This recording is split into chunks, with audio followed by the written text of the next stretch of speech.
So I'm going to ask to show you and publish Exhibit 224, Image 1261, the bag of plastic sheeting. Number 5. Ma'am, thank you. Do you recognize this?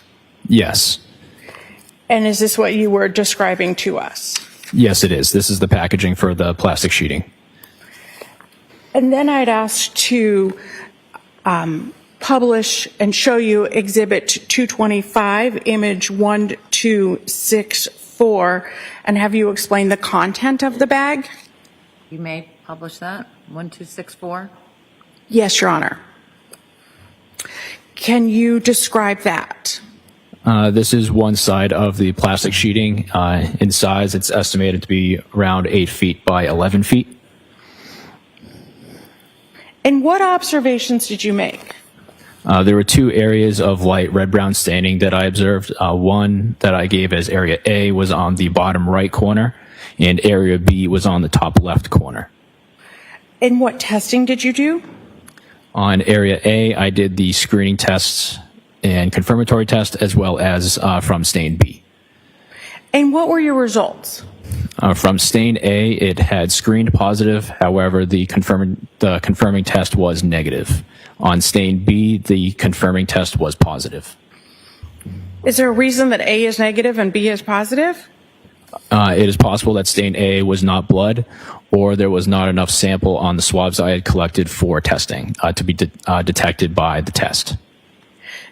So what did you do? A sample was preserved from the Area B, which was 7-20.5.2.1. And was this assigned for DNA testing? Yes, it was. So what were items 9.1 through 9.6? 9.1 through 9.6 were swabs that had been collected from a gray Volvo. And did you examine those swabs? Yes. And what did you do to preserve those swabs? All of these swabs were treated as a quantity limited sample, so no testing was done. They were all cut up and put into tubes for potential DNA testing. And were any of those assigned for DNA testing? Yes. And which one? Item number 9-4, which was a swab from trunk mat number 1.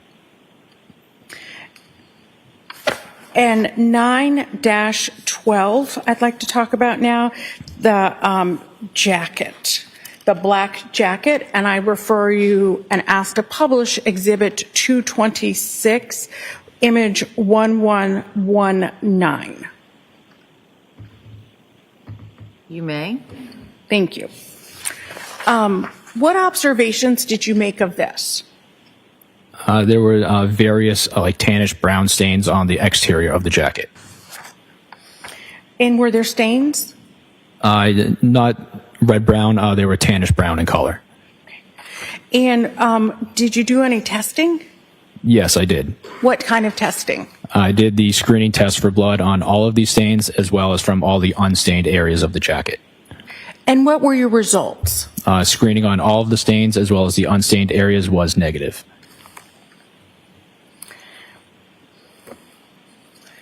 I'd now like to move on to item 9-20, the tape with gauze and red-brown stain. And I'd like to refer to and publish Exhibit 227, Image 0899. May I publish that, Your Honor? May. Thank you. Do you recognize that? Yes. And can you explain what this image is of? This is a picture of the, it actually turned out to be some sort of like tissue paper or paper towels, but I had rolled them out for a picture of the overall item. And did you make any observations? Yes, I did. And what were your observations? There was red-brown staining on a lot of the item, so I identified 2 areas as Area A, which is on the center bottom, and Area B, which is on the top right. And what testing did you do? The screening test and confirming test for blood. And what were the results? On both of these areas, A and B had confirmed positive for blood. And what did you do? Samples were preserved from both A and B. Sample A was given item number 9-20.1. And was that assigned for DNA testing? Yes. I want to move on to 9-22, the white towel, and refer to Exhibit 228, image 1128, and ask you to identify that and ask to publish that to the jury. You may. What observations did you make of this towel? I noted the red-brown stains on the majority of the towel. And what testing did you do on this towel? Identified one of the areas of red-brown staining in the center of the towel for testing. And what kind of testing did you do? The screening and confirming test for blood. And what were your results? This area A in the center had confirmed positive for blood. And then what did you do? A sample was preserved from this area A and given item number 9-22.1.1. And was that assigned for DNA testing? Yes. Moving on to 9-23, I'd like to ask you about and also ask to publish Exhibit 229, image 1132. May I do that, Your Honor? Yes, and what's it an image of? It's an image of the towel, the next towel number 2. Towel number 2. You may publish it.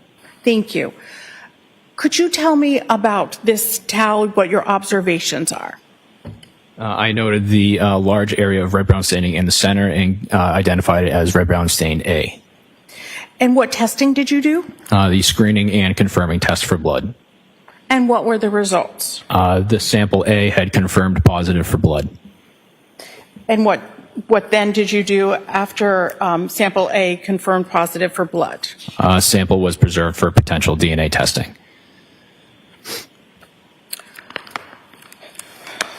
Moving on to item 9-27, the gray slippers. I would ask at this time to publish Exhibit 230, image 8398. 8398. Yes, Your Honor. And is that the light gray polka dot slippers or the dark gray The slippers? dark gray slippers. Okay.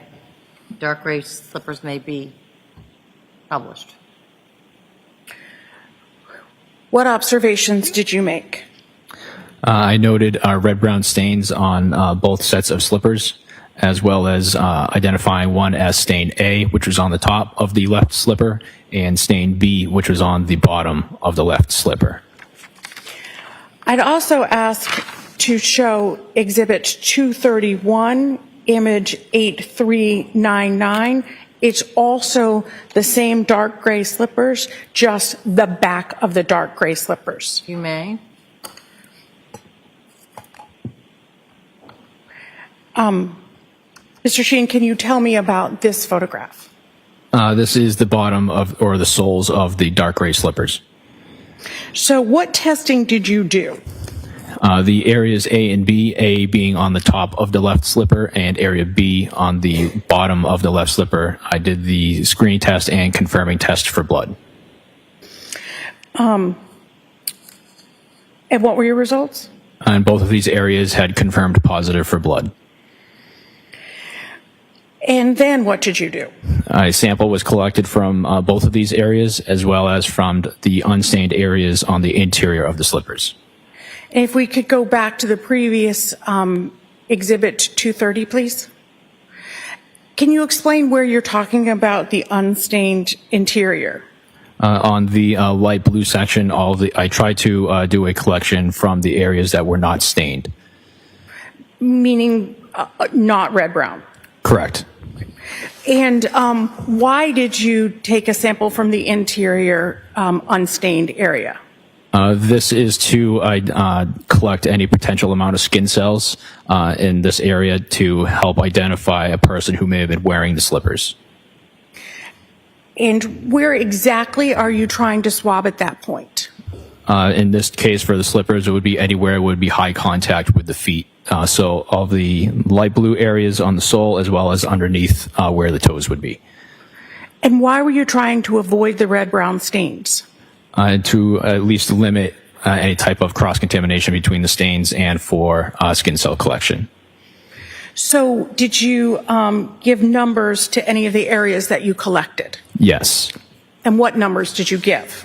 From the interior unstained areas was given item number 9-27.2.1, and from stain A was 9-27.3.1. And were those two that you just described, those two numbers that you gave us, were those assigned for further DNA testing? Yes.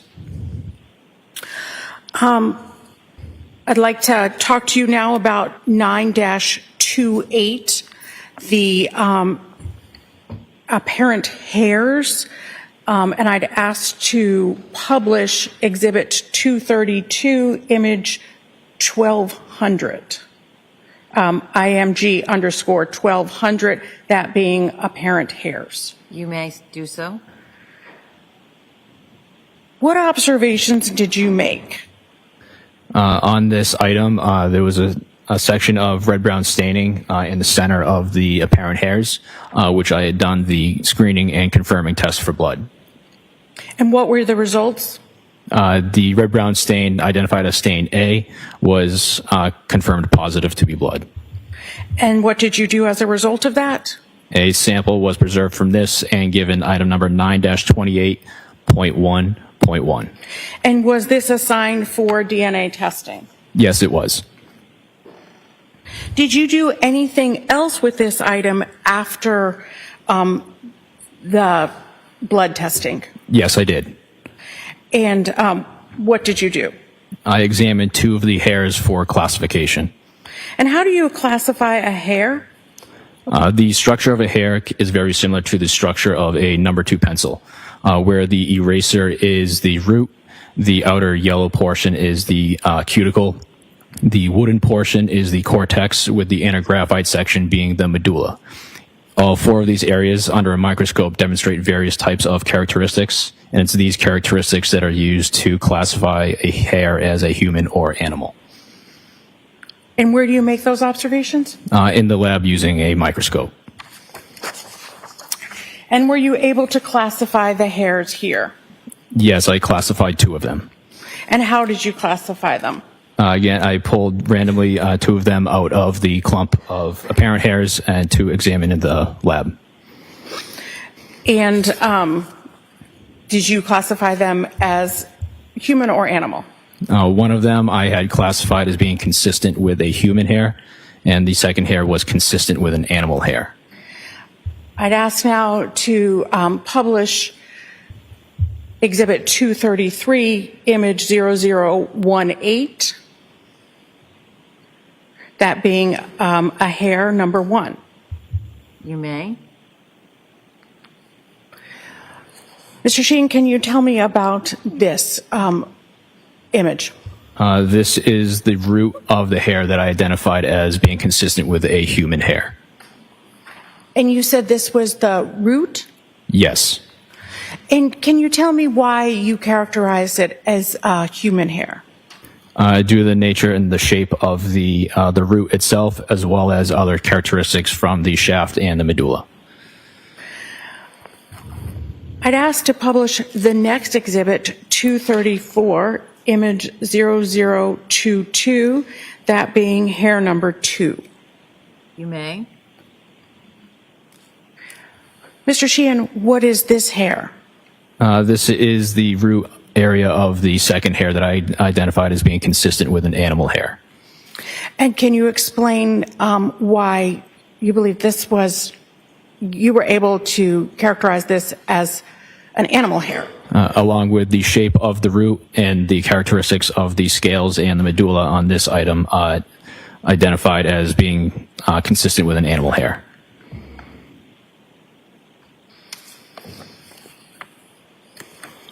I'd like to now move on to 9-30, the sample from the stain on the wipe from bag 4 and the sponge.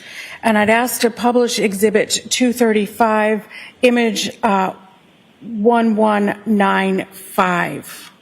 And generally, what is 1195 of? The sample from the stain on the wipe from bag 4 and the sponge.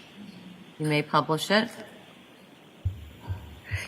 Do you recognize this, Mr. Sheehan? Yes, I do. And what observations did you make? There were red-brown stains on the wipe, as well as there being these yellow-brown debris on the sponge. What tests did you do? I did the screening test and confirming tests for blood on the wipe portion, and the screening test on the yellow-brown debris on the sponge. And what were the results? On the area A from the wipe had confirmed positive for blood, and the yellow-brown debris on the sponge was positive as well, and that was preserved as a QLIM sample. And then what did you do? Samples were preserved for potential DNA testing. I now would like to move on to 9-31, the cutting of the piece of rug from bag 5, that being image 1110. And that's Exhibit 236. And I'd ask to publish that, Your Honor. You may do so. Do you recognize this? Yes, I do. And what observations did you make? This is the underside of the piece of carpet that had red-brown stains on it. And what testing did you do? I did the screening test and confirming test for blood. And what were the results? The stained area had confirmed positive for blood. And as a result, what did you do? A sample was preserved from this item as item number 9-31.1. And was this assigned for DNA testing? Yes.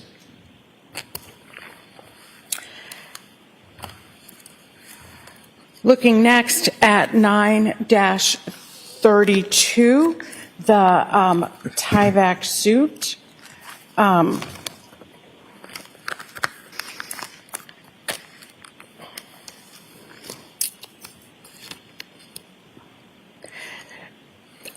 I'd ask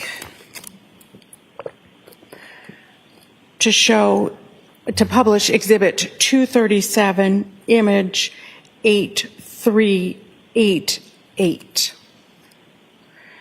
You may publish that, 8388.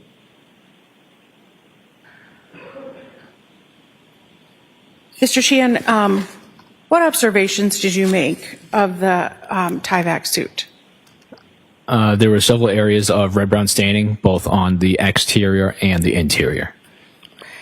I'd also like to publish Exhibit 238, image 8390, which is another angle, another side of the Tyvek suit. You may. Do you recognize this, Mr. Sheehan? Yes, I do. And can you tell us what you see here? There was 2 areas of red-brown staining on the leg portions. And I'd also like to show Exhibit 239, image 8391, another image of the Tyvek suit. You may. And can you tell us what you see here? This is the exterior front of the Tyvek suit. And finally, Exhibit 240, image 8392, a bag of the Tyvek suit. You may.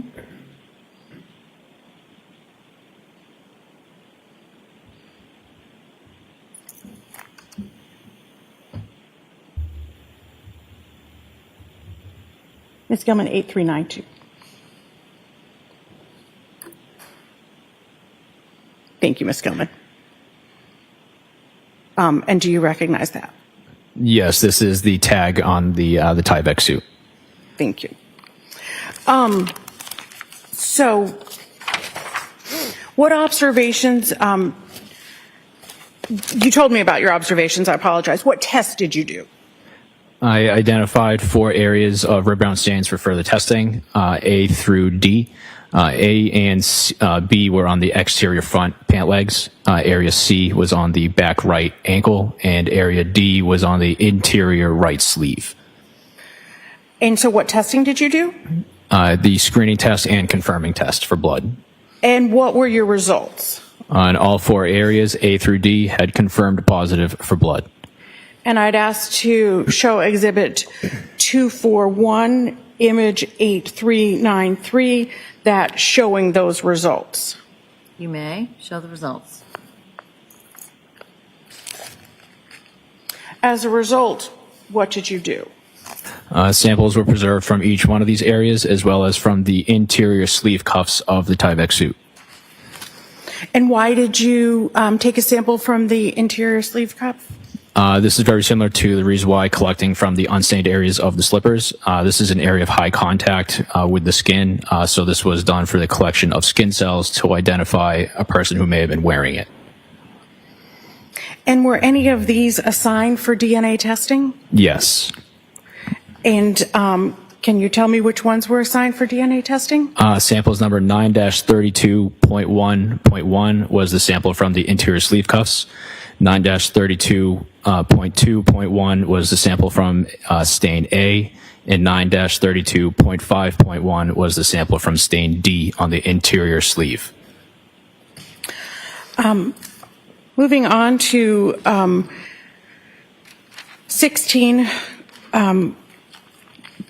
-1, the rug.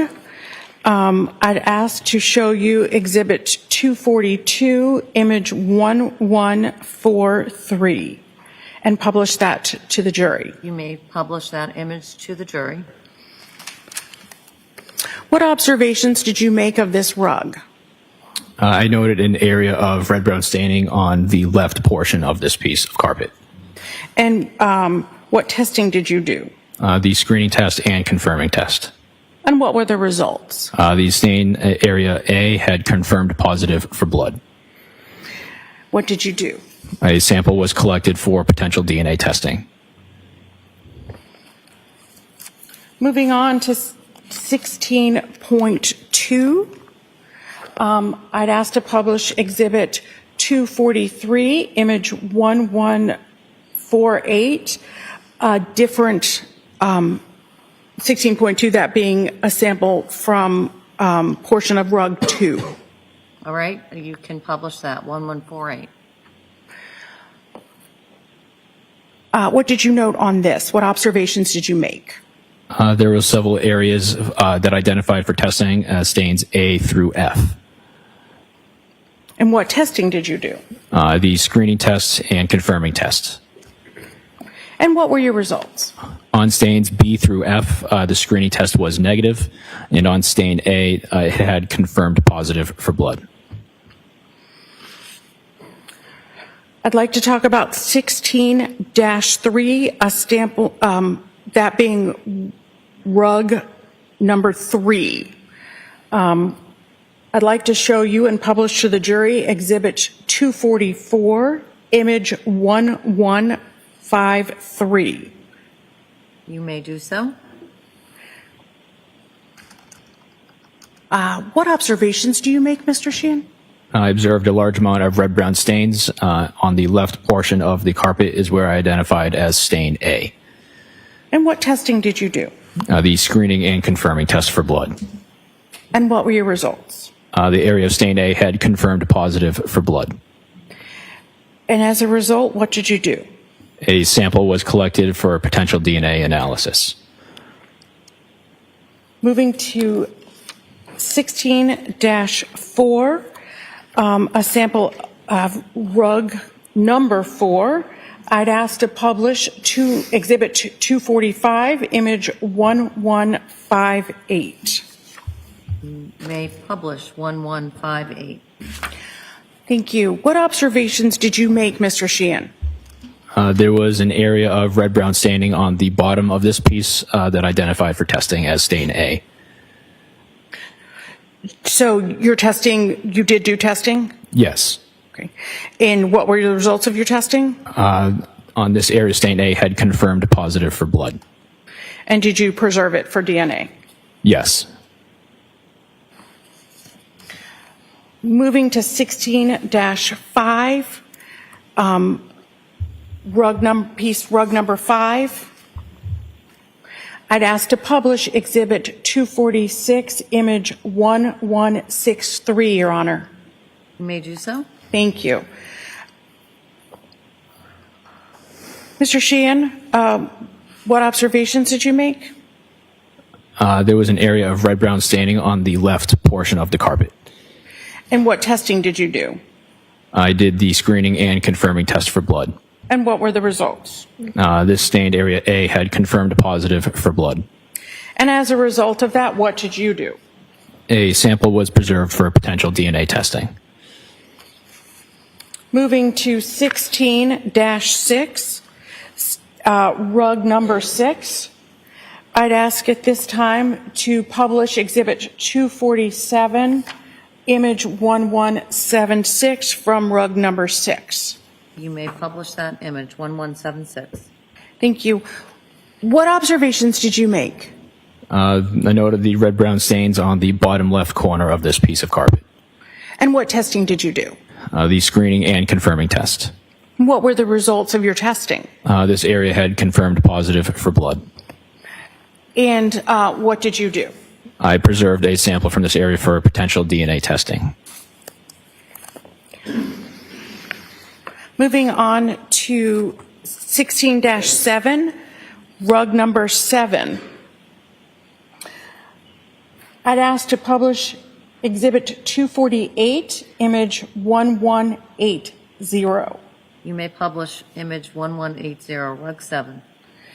And Your Honor, in that same vein, from rug number 7, the other side is 1181, Exhibit 249, if I could also use that one as well. You may. The reverse side is in evidence now, 249, 1181. Starting with this image, can you please tell me what you see? I noted an area of red-brown stains as stain A on the bottom left corner, as well as an area of stain B that is in the center of the white powdery residue that you see. And if we could just look at the back as well, what observations did you make here? On the top left corner is the backside of that stained area A, and in the center with the white powdery residue, with the opposite side was stain B. And what testing did you do? On both stains A and B, I did the screening and confirming test for blood. And what were the results of your testing? Both stains A and B confirmed positive for blood. And were numbers assigned to these samples? Yes. And what were those? For stain B, which I had sent to DNA for testing, was 16-7.2.1. Yes. Was anything else with this item? Yes, I had collected a small amount of the white powdery substance to send to another unit for identification. Looking at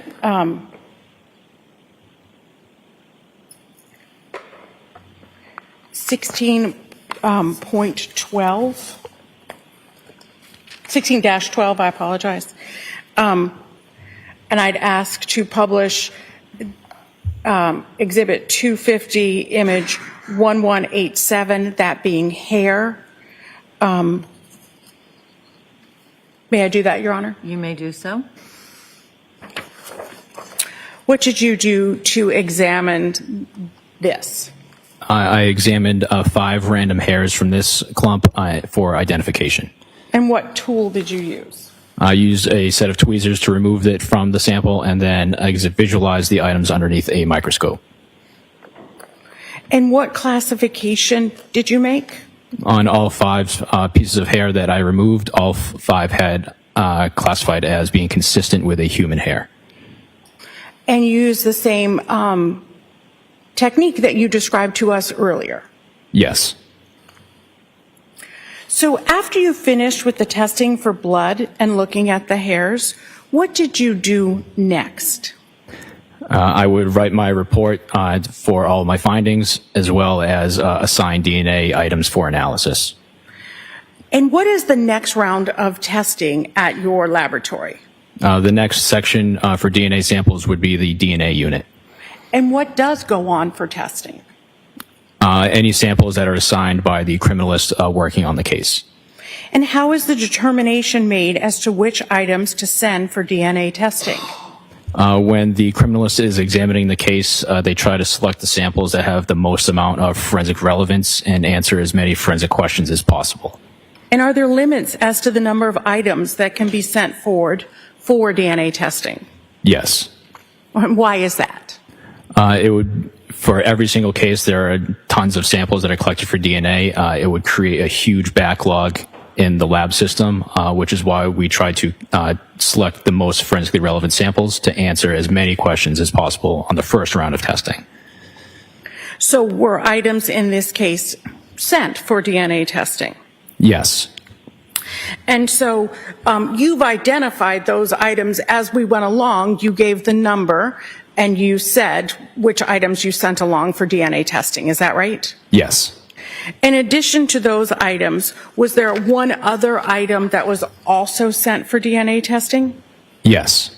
And do you know what that was? This was item number 16-13, which was an unknown tissue. And was all the DNA testing done in one round? No, it was not. Were there multiple rounds of DNA testing that were done here? Yes. And who does that next round of testing? No, that would be the analysts in the DNA unit. And where do the original physical items get stored after you finish your work on them, Mr. Sheehan? The original physical items are returned to the investigating agencies, while all of the DNA samples are preserved in our long-term storage area. If I might just have one moment. Certainly.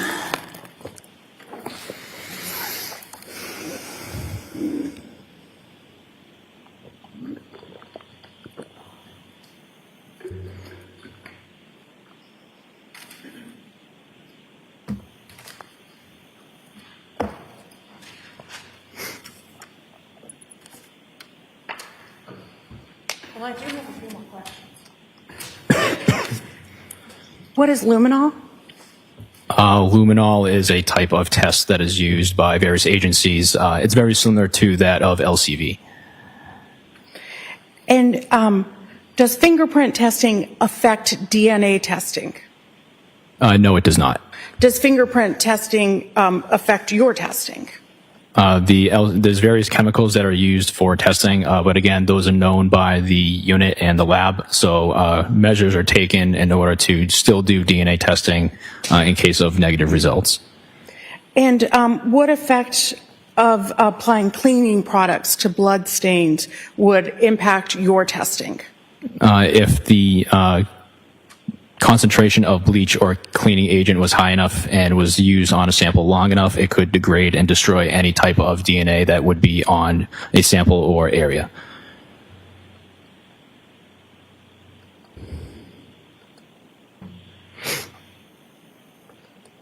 Thank you. Cross-examination.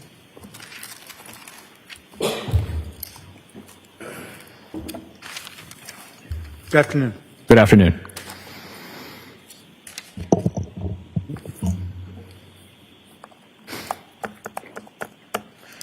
So, you appear at the home on January 8th, correct? Yes, And that was the first time you went there. correct. And before you got there were other people from the Mass State Police. They'd already been there. In previous days, when I had responded to the house, we had all arrived at the same time. Okay. But you understand, don't you, Mr. Sheehan, that there had been multiple officers in and out of that house over a period of multiple days? Yes, And you understand, don't you, Mr. Sheehan, that those officers had gone in and out of that house not wearing any protective garments, not wearing any protective booties. They went and they inspected certain rooms of that house, correct? yes, And you understand, don't you, that when you go to collect samples from a scene like this from the home, it was very important to maintain the integrity of the home before you collected samples, correct? Correct. Now, believe me, I'm not questioning your expertise, your training, your experience. Let's be clear about that. But when you try to make conclusions about a sample that you collected in a certain part of this home, and then another sample that you collected in another part of the home, knowing that other people had been in and out of that home in the days leading up to you getting there, you can't tell this jury how certain samples or biological samples were first deposited in certain areas of that home. No, I cannot. So let's talk a little bit about that bedroom area that you told us about. Do you recall testifying that there was something that looked like white residue or something like that on the flooring of one of the bedrooms upstairs? Yes. And you noticed that on January 9th of 2023, didn't you? Yes. And in fact, in your report and your notes you wrote, you specifically stated that when you were there on January 8th, you didn't see that, correct? I don't recall if that was in my report or not. Okay, was it in your notes? No. All right, let's come back to that in a minute.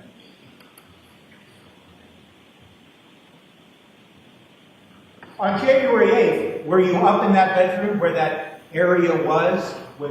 Now you told us about the white residue? No. So you understand, though, that other Mass State Police have been up in that room? Yes.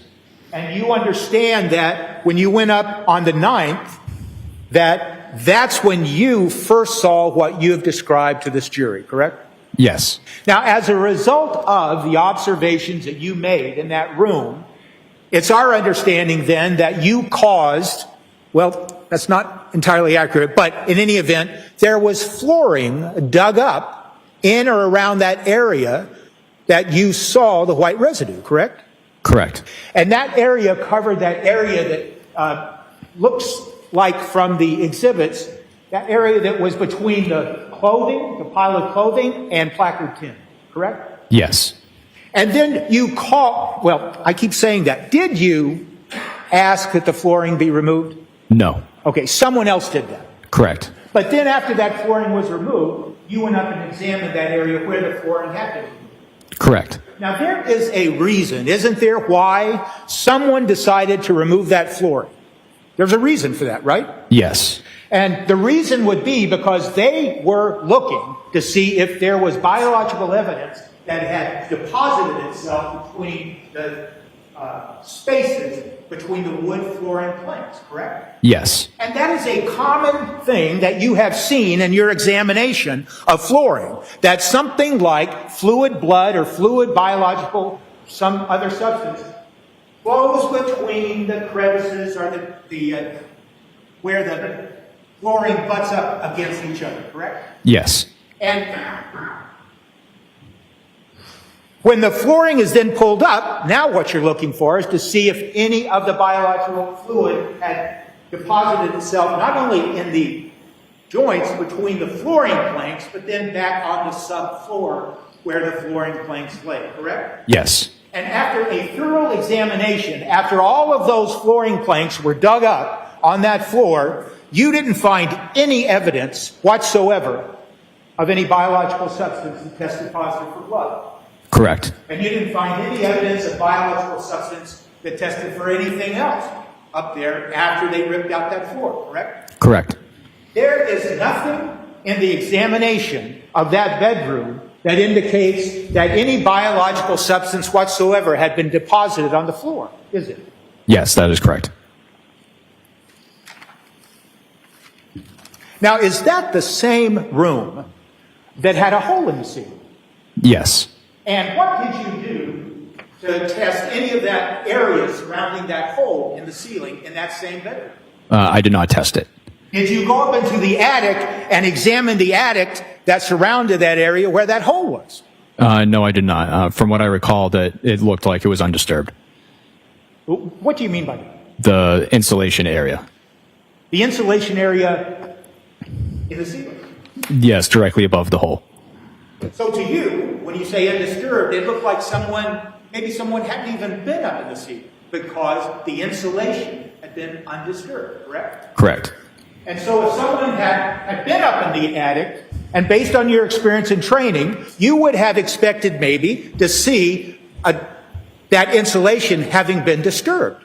Is that what you mean? Yes. And then did anybody point out to you, Mr. Sheehan, that the parts of the ceiling from the hole had been maintained in a drawer in that same bedroom? Yes, they did. And did you ever examine those pieces of ceiling? I recall visualizing them, but they had no staining on them, so I did not go any further with those. So just focusing now on the hole in the ceiling, you didn't see anything of any forensic significance. Can I put it that way? Yes. And when you noticed the insulation in or around that hole, you didn't see that it had been disturbed as if somebody had been up in that attic, right? Correct. And then you examined the bits and pieces that had been maintained in the drawer of the cabinet, the nightstand, whatever we want to call it, in that room, and you didn't see anything forensically significant about those pieces either, did you? Correct. And then as we talk now about the flooring that was pulled up and examined in that same room, you didn't find anything forensically significant about that flooring, did you? Correct. You have, is that the same room that you saw what you thought were red-brown stains in or around the curtain area? Yes, stains H and I. Okay, and what did those stains turn out to be? I'm not sure. They had screened negative for blood. Okay, so it's fair to say, isn't it, that sometimes you see red-brown stains when you're examining a scene, and since they look and are characterized as red-brown stains, or in your report you use RBS, am I right about that? Yes. You see something and you call it RBS, and then you go to test it, and it turns out that it's negative, correct? Yes, that's fairly common. Right. And so, was there anything else in that bedroom that was forensically significant to you when you examined that bedroom? No. Mr. Sheehan, you are aware of the fact that the baseboard, some of the baseboard in that same bedroom was removed, pulled away from the wall, right? No, I'm not aware of that. Was baseboard removed in any of the rooms in that home to check to see if there was biological evidence behind the baseboard?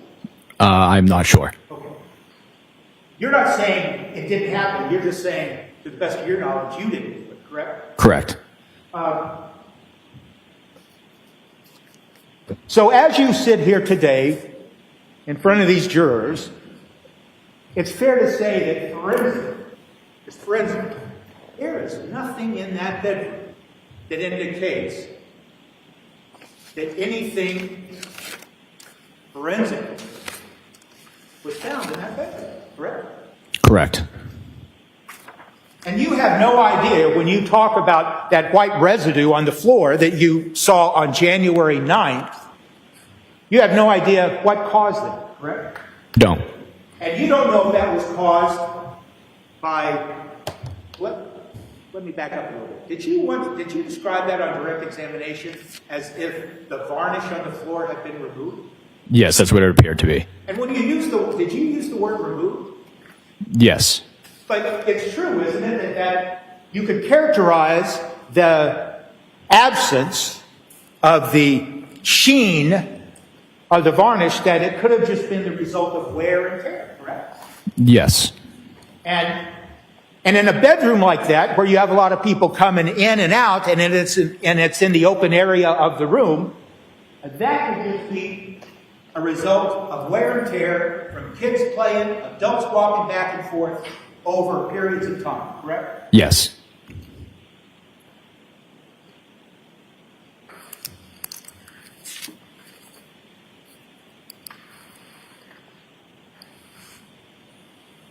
Did that bedroom have a closet to it? From what I recall, it was like it was a closet, but there was no doors on it, if I recall correctly. Okay. And did you examine the interior of the closet? Yes. Did you find anything of forensic significance in the interior of the closet? No. Did you find anything of forensic significance on the door trim or anything of the sort? I did not. When you examined that room, Mr. Sheehan, was there a bed in there? Yes, there was. And did you examine the bed? Visually, yes. And did you do any testing on any parts of the bed? No. Did you notice that on the bed, in that bedroom, there was in fact sheets and bedding still intact there, correct? Yes. And did you cause to test any of the bedding on that bed in that room? No, there were no visible stains for testing. Okay. And it's fair to say, isn't it, when you're examining a scene like this, even though you don't see visible stains, you may, based on your training and experience, think, well, maybe I should just check that to see if there's anything there that I can't see with my eyes, correct? Correct. Now, you have tools, don't you? You have chemicals. You have processes that you've been trained on so you can see and if you can detect the presence of a biological substance that you cannot visually see, correct? Yes. And why don't you just tell the jury a little bit about that? It's called a general screen. This general screen process could be done on any area of surface as long as it's hard or even in fabric of nature. It's called a general screen because there's no visible staining on it. Are you familiar with the word occult? Yes. Occult blood? Yes. Means non-visible. And so it's fair to say that you have been trained and you have experience where you can try to find or detect the presence of occult blood, correct? Yes. And in this case, in this home, in this room, you didn't even see any cause or any reason for you to check if there was occult blood or anywhere in this room. Correct.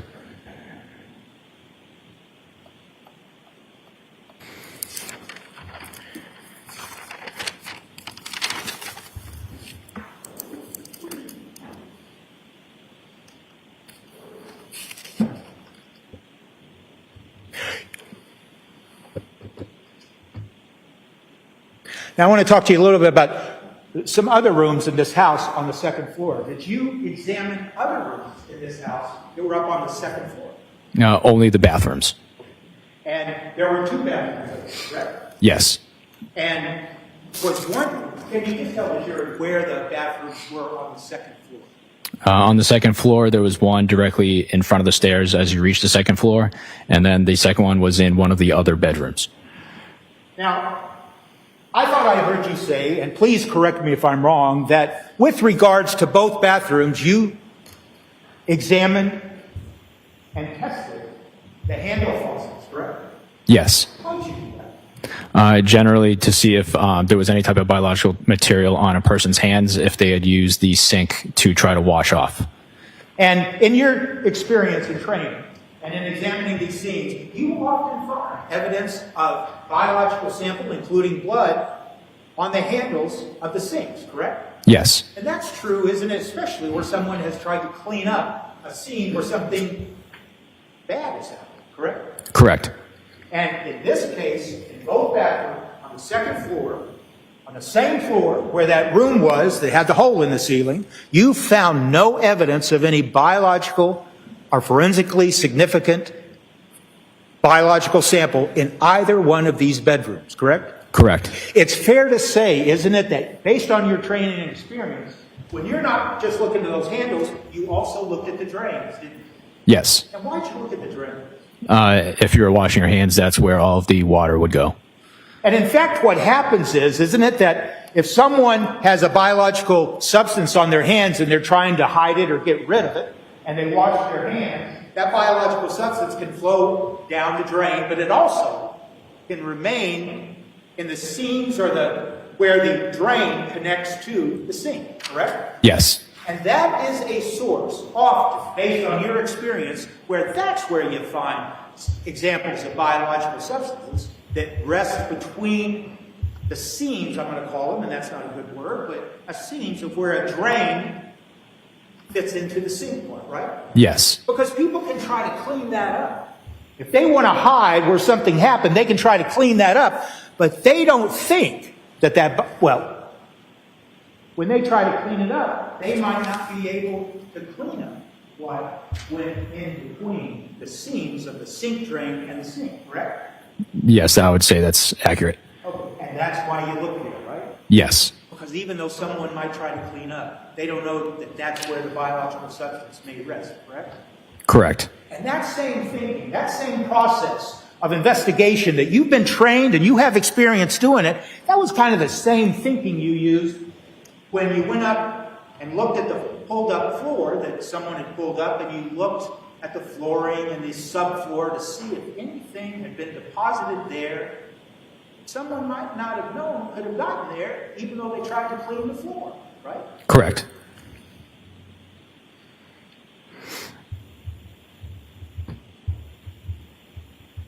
And when we talk about the drains and the faucets of those bathrooms upstairs, are you including the drains and the faucets that would be associated with a shower or bathtub that was in those bathrooms? Yes. And once again, after all the testing, you found nothing in the bathrooms, correct? Correct. It was forensically significant, correct? Yes.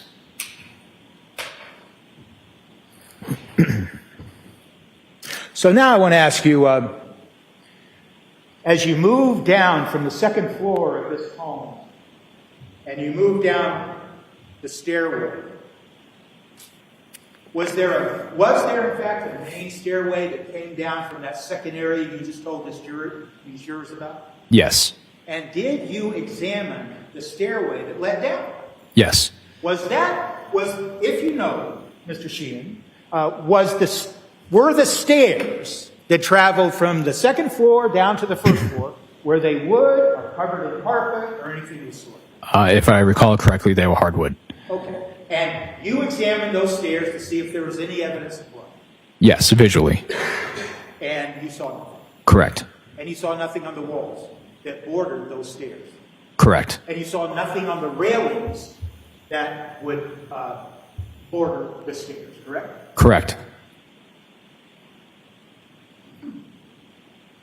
So now, we've moved from the second floor, the bedroom with the hole in the ceiling, to two bathrooms upstairs, all the way down the stairs, and if we think about that now, so far, you haven't found anything whatsoever forensically in that home for those areas.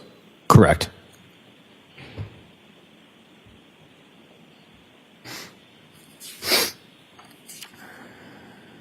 Is that a good place to stop for today? It's the best place, yes.